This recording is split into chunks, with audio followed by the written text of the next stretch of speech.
All right, greetings everybody, and welcome to week number 10. That is right, week number 10 of your 9443 class, which is your academic libraries class. As always, I'm your professor, Dr. J.C. Austin. And what we're going to do this week is a quick state of the course update, and then we're going to talk a little bit about AI in libraries, specifically AI in academic libraries, because we all know that this is a growing area and it's something that we are all going to have to deal with. So with that said, we are going to talk about AI, what some of the implications of it are, and also what some of the ethical concerns are, specifically for academic libraries. And there are a lot. Really, if you go on a lot of these libraries' social media outlets right now, what you'll find is that librarians are, I wouldn't say unanimously, but there is a very, very strong contingent of, or a very strong majority of librarians who are saying that there are a host of ethical issues that prevent us from librarians from really embracing the AI movement. There's some things that need to be corrected first. One of the things that you hear a lot in our circles, even though you don't really hear it a lot in the mass society, is that artificial intelligence is actually, the way it exists now at least, very, very bad for the environment. So what it is, kind of like how Bitcoin, some of you all know that like Bitcoin and all this cryptocurrency, these sorts of things actually just do an outrageous number on the environment because of the carbon footprint left from the computer usage, okay? And a lot of people realize this if they're in certain circles, but it's not something that the mainstream media covers a lot. And just like you have that issue with cryptocurrency, you also have similar things going on with AI. AI uses a lot, and I do mean a lot of energy from computers in order to perform. In fact, let me find a stat on that. Be right back. Okay, yes, so this is what we need to talk about right here, and this comes from earth.org, which I've kind of looked around a little bit. I'm not seeing anything that says it is a source that we should not trust. Obviously, we all want to always look out for, especially when we see .orgs and things like that, just to make sure that the information that we are consuming is legit. But in this case, I don't see anything that is telling me that this is not a reliable website. And it is an environmental website. And this particular article, which I am going to actually put into the announcement, as well as all of the articles that I talk about in this check-in video. But this particular video does, this particular link does show us a few things about AI's carbon footprint. I'll just read it aloud. Behind the scenes of AI's brilliance lies an energy-intensive process with a staggering carbon footprint. As data sets and models become more complex, the energy needed to train and run AI models becomes enormous. This increase in energy use directly affects greenhouse gas emissions, aggravating climate change. According to OpenAI researchers, since 2012, the amount of computing power required to train cutting-edge AI models has doubled every 3.4 months. So that means that by 2040, it is expected that emissions from the information and communications technology, or ICT industry as a whole, will reach 14% of global emissions. Y'all, that is huge. With the majority of those emissions coming from the ICT infrastructure, particularly data centers and communication networks. This data demonstrate the urgent need to address AI's carbon footprint and role in environmental deterioration. So we know that we're a very liberal field. Most librarians are liberals. Most librarians, therefore, do care about the environment. So when we talk, one of the things that we have to be mindful of when we talk about using AI and incorporating AI into the things that we do within our library operations, one thing that we have to talk about is how harmful this could potentially be to the planet. And that is something that is currently under discussed. There will be more. Hold on. But before we get into that more, yes, let's go ahead and do our state of the course update, which there is honestly not a lot there, so this isn't going to take us long. So for our state of the course update, the main thing that you need to know is that you really are mostly done with the big time stuff in this class. Believe it or not, it is only week 10, but you have, if you have turned in your first essay, then really the only things that you have major left to do are the final essay, and then also attend the last sync session, which will be right before, well, not right before Thanksgiving, but will be around the area of Thanksgiving, November 19th to be specific. But yes, so if you are going to be in a rush to finish other assignments at the end of the semester, then one thing that I might recommend that you all do is go ahead and start working on your final for this class now and get it out of the way if you've got a lull, because once you do that final, all you have left are discussion boards, really. Like, you can do the final at any time and turn it in at any time. Now, I do understand if you want to complete the course readings and everything before tackling the final, that makes perfect sense, and go ahead and do that. But if you're somebody who likes to work ahead, you can actually work ahead in this class, do your final paper weeks in advance, and go ahead and concentrate your major efforts on your other classes from there. Because, again, all we have left in this class are your final paper, this November 19th, sync session, where we'll talk about library hours, and we'll be joined by Jennifer Hughes, who is the assistant library director for Coastal Carolina University. And aside from that, you really just have discussion board prompts. Okay, so not a whole lot going there. And that is really, for the most part, the state of the course update. Now, I did want to just bring this back to your attention. I did put a link to register for a free webinar about 72 tips for academic libraries in 72 minutes. This will be an optional webinar, but yes, you are welcome to attend it. And if you're trying to be an academic librarian, it's not a bad idea to take advantage of all the free webinars that you can take advantage of. So this would be one of those right there. And students, of course, need free. So I made sure that before I shared this was free, and it indeed is. Okay.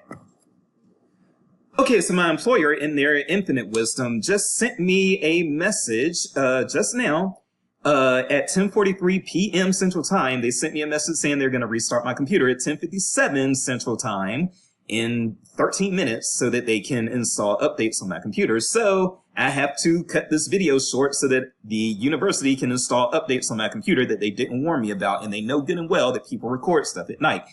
Anyway, now I got to cut this kind of short and rush through it, so let's do that. All right, so let's quickly talk some AI in libraries with the time that they're going to allot me before they restart my computer, and I will lose everything that I've been recording. So let's just get through this. I'm sorry. This will be mostly you all having to read this stuff. I apologize for that. But okay. So one thing to know is that libraries have always had to constantly rebrand their services, remake their images, reimagine their services, so forth and so on. This is nothing new. So libraries have had to get ahead of technology for a long time. That actually started not with the internet like a lot of people think. There was actually a time when people thought that microfiche and microfilm were actually going to put libraries out of business. We incorporated that technology. Then there were people who thought that the internet was going to put libraries out of business. We incorporated that technology. Now there are people who are saying that AI might put libraries, or at least reference librarians, out of business. We are wanting to incorporate that technology, but again, the ethical issues are the thing that are standing in our way. So as you can see, this says that libraries continue to face both challenges and opportunities with reimagining their services, and I am sure there are a lot of opportunities, but right now what we're looking at are how some of these challenges can be bigger challenges than we might even be taken seriously. So one of the things that we're not sure about when it comes to AI, and this is something that is a big deal in the library field, is in fact privacy. Hopefully by now you do realize that we take patron privacy very seriously in our field. If you don't, let me just tell you we do, and you should have heard that by now, but you do know now if you didn't know before. So security, privacy, and research integrity are top concerns, and research integrity is also, of course, a big deal in our field, because what we're trying to do is curate and make sure that we keep untrustworthy sources away from our patrons as much as possible in context. Now, there's a lot of context associated to that, but I think you all know where I'm going with that, okay? Now, knowing that we have something going on here with libraries when it comes to AI and should we be using it, when we know that we have ethical issues and other issues related to security, privacy, research integrity, and things like that, we do in those cases then need to have people who are experts in this sort of thing to teach us how to use this stuff and rein it in. And currently we really don't have that, as you can see up here.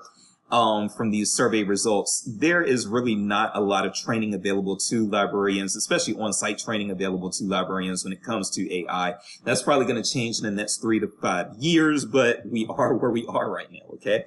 And while we are where we are right now, I do also hope that we exercise caution and we don't just go leaping into the wind with something that we don't understand and we aren't trained on how to use it properly, okay?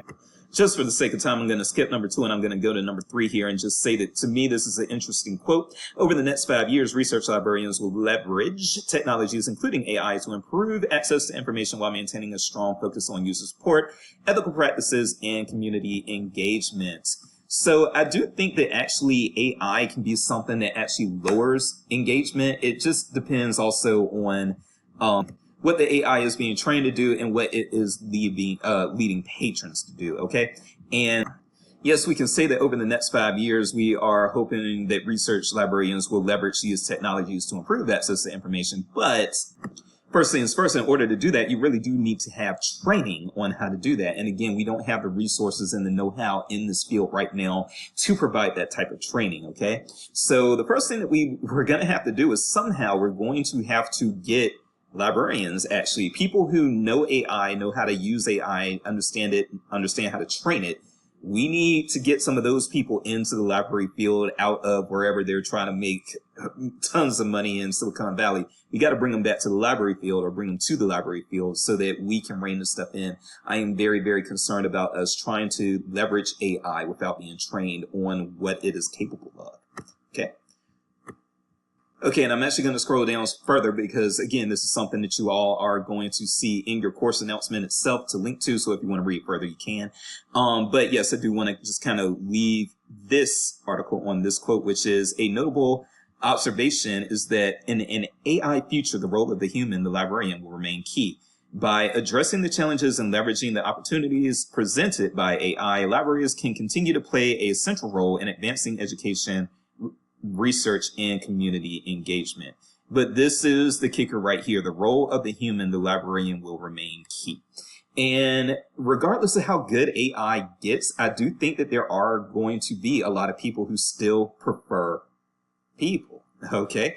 I don't know what the limits of AI are. I have not been trained on it. I don't know what it's capable of. And that makes me like the majority of the people in this field. But knowing that, I'll also say quite plainly that I think that there have been a lot of times where a lot of people have predicted that the humans, the librarians in this case, will be replaced by the technology, be it microfiche, be it the internet, and be it now AI. And we are still here.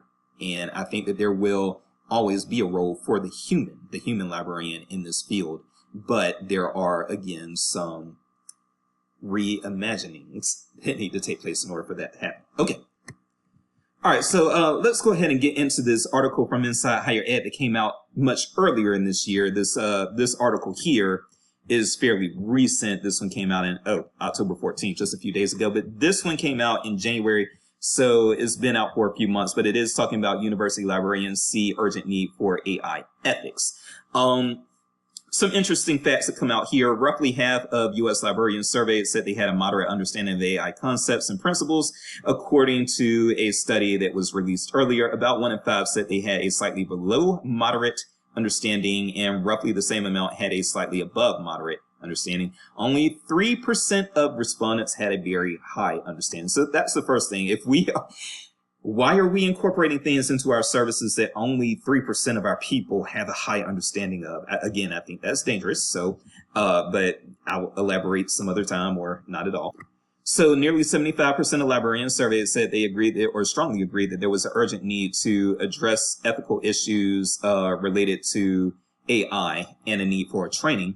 The major worries included violation of privacy and misuse of data, such as generating false citations. And we have seen some of that already, and that's not something that's going to be very good for bibliographic records and that sort of thing. And this I can actually close on. So you can read the rest for yourself. I've got to make this update, but this is big. The biggest concern among respondents was troubleshooting AI tools and application, with nearly 70% having low confidence. If this stuff is in our library, if we are using it or if our patrons are even using it in a lot of cases, which some of you may not realize, if either we or our patrons are using it, we have to have the ability to troubleshoot this stuff. 70% of people say they can't troubleshoot it, okay? So that is it. I am Dr. Jace, and I got to get this update going, so there's no time to waste. I got to go. I will see you all next week.